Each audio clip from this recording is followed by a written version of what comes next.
वो क्या है पार्ट? वस्त्र कैसे बने? वस्त्र मतलब कपड़ा, है ना? तो रेशों के मिलने से वस्त्र का निर्माण होता है। रेशा मतलब समझ रहे? आपको धागा कभी खोल के देखे कैसे खुलता है? तो देखिए ना, एक छोटा सा जो सुई धागा को देखे वो उसको पतला सा धागा में देखिए कितना धागा लपेटा रहता है, देखे है ना?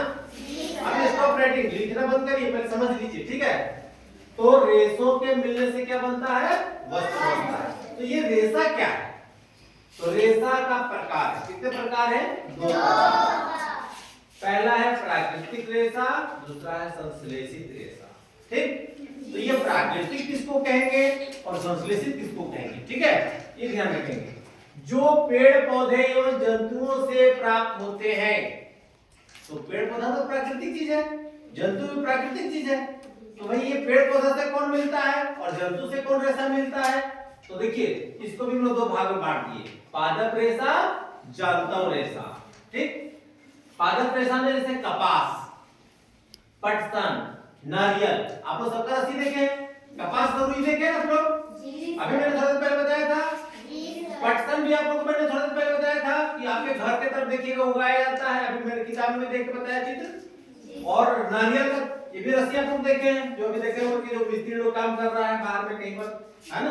धागा लगता है, आपके घर में भी देखते यूज होता है कभी-कभी नारियल की रस्सी। तो ये पादप रेशा हो गया। कौन रेशा? पादप मतलब पेड़ पौधा से मिलने वाला रेशा, ठीक है? और उसके बाद रेशम और ऊन, ये हो गया जांतव रेशा, जंतु से मिलने वाला। से रेशम कहां से आता है? रेशम कीड़ा से आता है।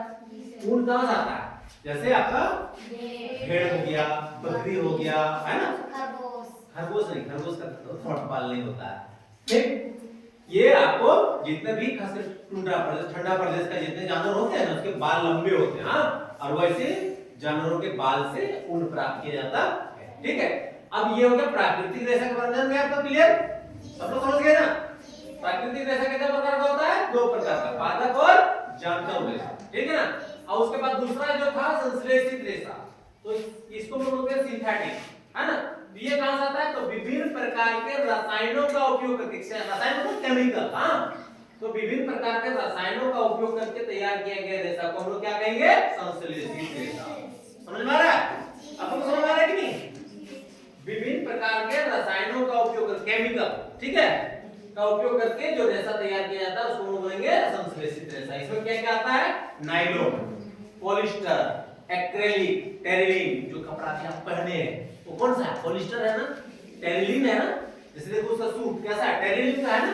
तो ये रीजन ये कहां से मिला? संश्लेषित रेशा से मिला है, ठीक है? जैसे आपकी दुपट्टा को देखिए कहां से मिला? ये आपका पॉलिस्टर का है। क्या चीज का है? पॉलिस्टर का। सूती वाला जितना भी रहता है वो आपका लगभग उसमें मिक्स रहता है, जो पादप वाला रेशा होता है, ठीक है? इसलिए वो ज्यादा पहनने में आरामदायक लगता है, लेकिन ये कपड़े पहनने में उतने ज्यादा आरामदायक नहीं लगते। भले देखने में ये टिकाऊ ज्यादा होगा, ये ज्यादा टिकाऊ होगा, ठीक है, लेकिन ये पहनने में आरामदायक नहीं होता है, ठीक है? चलिए ऑल द बेस्ट सभी लोग। आज इतना चीज को नोट कर लीजिए अपने अपने कॉपी पर, और जब कल फिर क्लास होगा तो इसके बारे में और डिटेल आगे चर्चा करेंगे, ठीक है?